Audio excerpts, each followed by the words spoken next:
Doomsday's appearance in the latest Batman v Superman trailer raises a lot of questions. And I'm not just talking questions like, why is Doomsday in a Batman vs Superman film that also features Wonder Woman and Flash and Aquaman and Cyborg and probably, what are these, parademons? I don't know. No, what I'm talking about is the questions surrounding his new origin. Looking at the footage we got, I think this can be pieced together. So come with me on this magical journey. And by magical journey, I mean video where I point to some things and then say some things about those things. Okay, so previous incarnations of Doomsday have a fairly simple origin. He's essentially an ancient Kryptonian bioweapon who knows nothing but hate and destruction. But here, he appears to be a result of Lex Luthor doing his best Max Landis impression, which has kind of been confirmed by Landis himself, tampering with General Zod's body and any Kryptonian tech he can get his hands on. And it looks like he has a lot of it. I think it can be assumed that the Kryptonian scout ship never left the area where it crashed. That makes sense. Superman severed the control system, sending it careening through buildings before landing on a couple of other buildings, probably where it most likely remained. We don't know the limits of this Superman's strength yet, so it's very possible that he wouldn't be able to remove it. This LexCorp building looks like it could encase the entire thing, giving him unrestricted access to all of it, including the Genesis Chamber, a Kryptonian birthing matrix. Yes, it was mostly destroyed, but clearly not all of it, as you can see it being linked up to Doomsday. So with the combination of the scout ship, the birthing matrix, and what could be one of those Kryptonian droids, Max Landis, Luthor, would have been able to transform or even clone Zod's body to create something entirely new and horrible to destroy Superman. Even more new and horrible than Nuclear Man,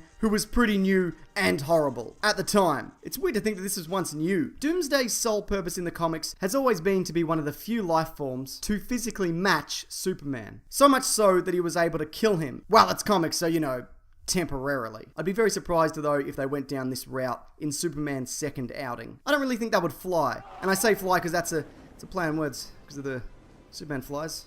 You've seen him. This one's not very good at it. But there's nothing to say that another, stronger version of Doomsday won't return in the future to finish him off. And there's those that have been suggesting that Doomsday might even evolve as the fight progresses, getting even more protrusions, making him closer to the comic incarnation. But a similar thing was said for Ultron, and that didn't really happen. A little bit. He just kind of looked like Megatron at the end. Don't you think? Do you think he looks like Megatron? I don't know. Also, it should be considered that at the end of the day, this might not even be the Doomsday. We're just assuming he is because he kind of looks like him. People say, I look like a regular goat, but that's not to say that I am. Does a goat wear clothes?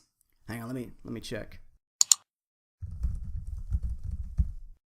Man! There's so many goats wearing clothes. I'm not special at all. Thanks everyone. Now if you liked this, there's a couple of other videos I'd recommend checking out, including my full trailer breakdown, or another video done in conjunction with Couch Tomato on the similarities between John Carter and Return of the Jedi. He's totally great. Definitely check it out. Also, I have a movie/comic/TV podcast called The Weekly Planet. That'll also be linked below. Question though, what are your thoughts on the character of Doomsday? And do you think he'll be used effectively in Batman v Superman? If you have anything to say, please feel free to leave your thoughts below. Alright, thanks everyone, take care.